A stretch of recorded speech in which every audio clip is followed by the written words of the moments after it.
Hello दोस्तों, आपके अपने YouTube channel study expert classes में आप सभी का स्वागत है।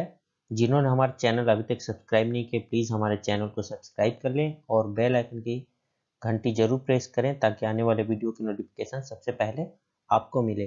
अब आप हमारे फेसबुक, यूट्यूब, टेलीग्राम, इंस्टा मौजूद से जुड़ सकते हैं। वहाँ पर आप जाकर स्टडी एक्सपर्ट क्लासेस सर्च करेंगे तो हम आपको वहाँ पे दिख जाएंगे। उससे उसके जरिए आप हमसे जुड़ सकते हैं। आज हम आपके लिए लेकर आए हैं 28 दिसंबर को जो एनटीपीसी का एग्जाम हुआ था उसमें उनमें क्या क्या क्वेश्चन पूछा गया था और किस टाइप के क्वेश्चन आपको आने वाले एग्जाम जो है एनटीपीसी के उसमें किस टाइप के क्वेश्चन आएंगे वो आपको पता चल जाएगा इस सभी प्रश्नों को देखकर। जो पहला क्वेश्चन आया था हमारा, जो देखते हैं, पहला नहीं बोलेंगे कि उस पहले शिफ्ट में जो आया था, कुंडनकुलम नाभिकीय विद्युत परियोजना किस राज्य में है? तो ये तमिलनाडु राज्य में स्थित है। अगला क्वेश्चन आया था, डीआरडीओ के अध्यक्ष कौन हैं?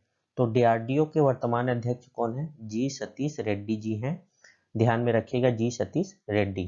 अगला क्वेश्चन आया था, पानीपत का द्वितीय युद्ध कब हुआ था? तो पानीपत का द्वितीय युद्ध जो हुआ था वो 5 नवंबर 1556 ईस्वी में हुआ था।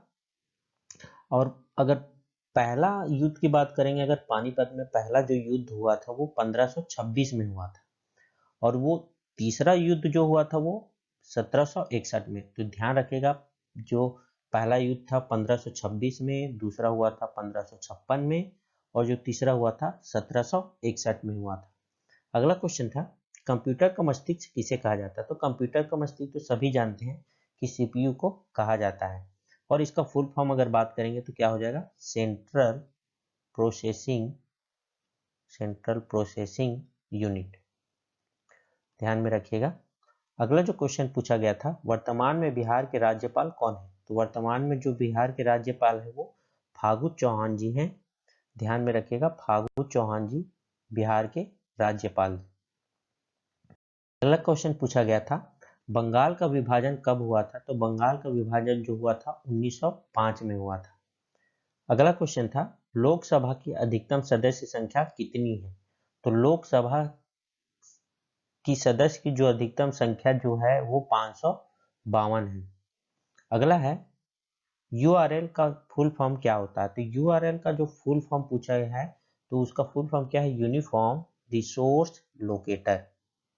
ध्यान रखिएगा, इस एग्जाम में तो एनटीपीसी में पूछ दिया गया है, हो सकता है आपके ग्रुप डी एग्जाम में भी यही क्वेश्चन पूछ दे कि यूआरएल का फुल फॉर्म क्या है। तो यूनिफॉर्म रिसोर्स लोकेटर। अगला है, भारत के सबसे कम उम्र, यहाँ काम लिखा गया है, क्या है? कम उम्र। कम उम्र के राष्ट्रपति कौन थे? तो भारत के जो कम उम्र के राष्ट्रपति थे, श्री नीलम सजीव रेड्डी जी थे। अगला था कि सबरीमाला मंदिर कहाँ स्थित है? तो सबरीमाला जो मंदिर है वो कहाँ है? केरल राज्य में स्थित है। अगला था, 55वां ज्ञानपीठ पुरस्कार किसे मिला? तो 55वां जो ज्ञानपीठ पुरस्कार जो है अकीम अच्युतन नबूदरी को मिला था। एग्जाम में आपको नबूदरी करके ही ऑप्शन था बस, तो ध्यान रखिएगा पूरा नाम क्या है? अकीम अच्युतन नबूदरी। अगला क्वेश्चन था, जैन धर्म के प्रथम तीर्थकर थे? तो जैन धर्म के जो प्रथम तीर्थकर थे ऋषभ देव थे और 24वें तीर्थकर की बात करेंगे तो महावीर थे और अगर 23वें की बात करेंगे तो पार्श्व करके थे, पार्श्व करके वो थे 23वें तीर्थकर थे। अगला क्वेश्चन है, श्रीनगर लेह राजमार्ग को जोड़ने वाला दर्रा? तो श्रीनगर और लेह दो जगहों को जोड़ता है कौन सा दर्रा? जोजिला दर्रा। अगला क्वेश्चन आया था, अंतरराष्ट्रीय महिला दिवस किस दिन मनाया जाता है? तो अंतरराष्ट्रीय महिला दिवस 8 मार्च को मनाया जाता है। फिर अगला क्वेश्चन आपका आया था, राज तरंगिणी के लेखक? तो राज तरंगिणी के लेखक क्या है? कल्हार।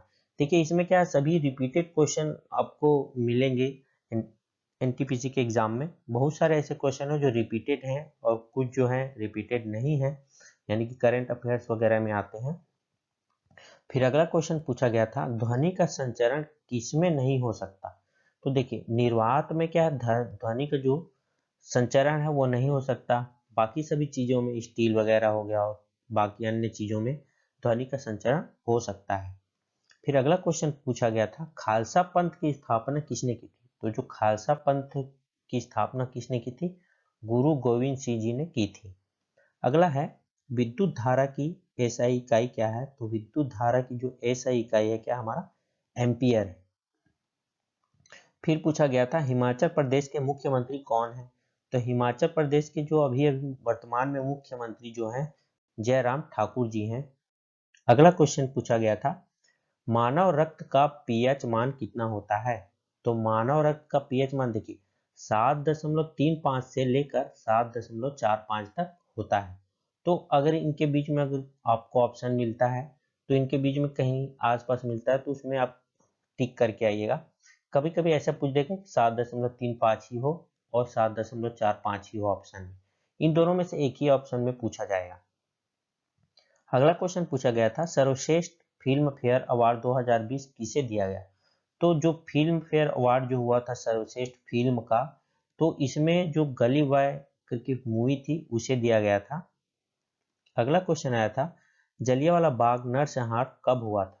तो जलियांवाला बाग नरसंहार जो हुआ था 13 अप्रैल 1919 को हुआ था। अगला क्वेश्चन आया था, हुमायूं नामा किसने लिखा था? तो हुमायूं नामा जो था गुलबदन बेगम ने लिखा था। फिर अगला क्वेश्चन था, मध्य प्रदेश के वर्तमान राज्यपाल? तो मध्य प्रदेश के वर्तमान राज्यपाल हैं आनंदीबेन पटेल। देखिए मध्य प्रदेश के मुख्यमंत्री और मतलब जितने भी राज्य के मुख्यमंत्री हो गए और राज्यपाल, इनको आपको याद कर ही ले। इससे आपको एक क्वेश्चन तो फिक्स है बनेगा ही, सभी राज्य के मुख्यमंत्री और राज्यपाल के बारे में। क्वेश्चन पूछा गया था, भारत का अंतिम वायसराय कौन था? तो भारत का जो अंतिम वायसराय था लॉर्ड माउंटबेटन थे, जो कि अंतिम वायसराय थे भारत के। अगला क्वेश्चन है, ग्रैमी अवार्ड किस क्षेत्र में दिया जाता है? तो ग्रैमी अवार्ड जो था वो संगीत के क्षेत्र में दिया जाता है। अगला है, संविधान सभा का पहला बैठक कब हुआ था? तो जो संविधान सभा का जो पहला बैठक हुआ था 9 दिसंबर 1986 को हुआ, 46 को हुआ था, 86 बोलता हूँ सॉरी, 1946 को हुआ था। अगला है, प्लासी का पहला युद्ध कब हुआ था? तो जो प्लासी का जो पहला युद्ध हुआ था वो हुआ था 23 जून 1757 को हुआ था। अगला क्वेश्चन है, नोकिया के सीईओ कौन है? तो नोकिया के जो सीईओ है वर्तमान में पेक्का लुंडगार्क है।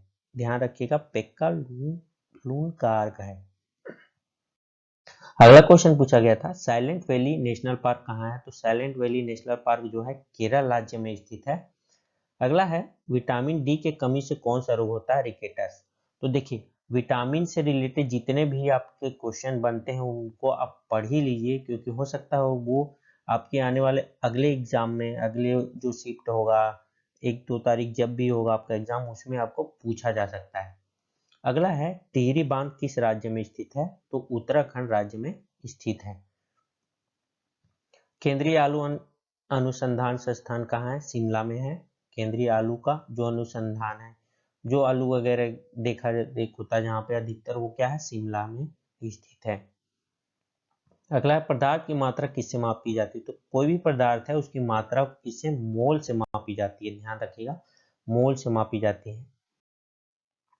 फिर आता है, पूछा गया था गोबी रेगिस्तान कहाँ है? तो गोबी रेगिस्तान क्या है? मंगोलिया में। और ये किस द्वीप में है? एशिया महाद्वीप में स्थित है मंगोलिया। और अगला क्वेश्चन पूछा गया था, पर्यावरण दिवस का थीम क्या है? तो पर्यावरण जो दिवस मनाया गया अभी अभी, उसमें जो थीम था वो क्या था? टाइम फॉर नेचर, मतलब प्रकृति के लिए समय। हिंदी में अगर इसको बोलेंगे तो प्रकृति के लिए समय, ये हिंदी में। अगला क्वेश्चन पूछा गया था, किस पिंड का द्रव्यमान चंद्रमा पर, किसी पिंड का द्रव्यमान अगर चंद्रमा पर 60 केजी हो तो पृथ्वी पर उसका द्रव्यमान कितना होगा? तो सेम ही होगा। कितना होगा? 60 केजी ही होगा। अगला है, 2020 में पुरुष एकल यूएस ओपन विनर कौन है? ओपन विनर कौन है? तो डोमिनिक थियम, ये थे डोमिनिक थियम, जो थे 2020 में पुरुष एकल यूएस ओपन के विनर हैं। सूरत किस नदी के किनारे स्थित है? तो सूरत जो है ताप्ती नदी के किनारे स्थित है। फिर अगला क्वेश्चन पूछा गया था सैंडल पीक कहाँ है, तो सैंडल पीक जो है अंडमान निकोबार में स्थित है।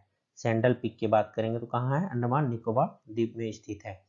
फिर अगला क्वेश्चन था पृथ्वी दिवस कब मनाया जाता है, तो पृथ्वी दिवस जो है 22 अप्रैल को मनाया जाता है।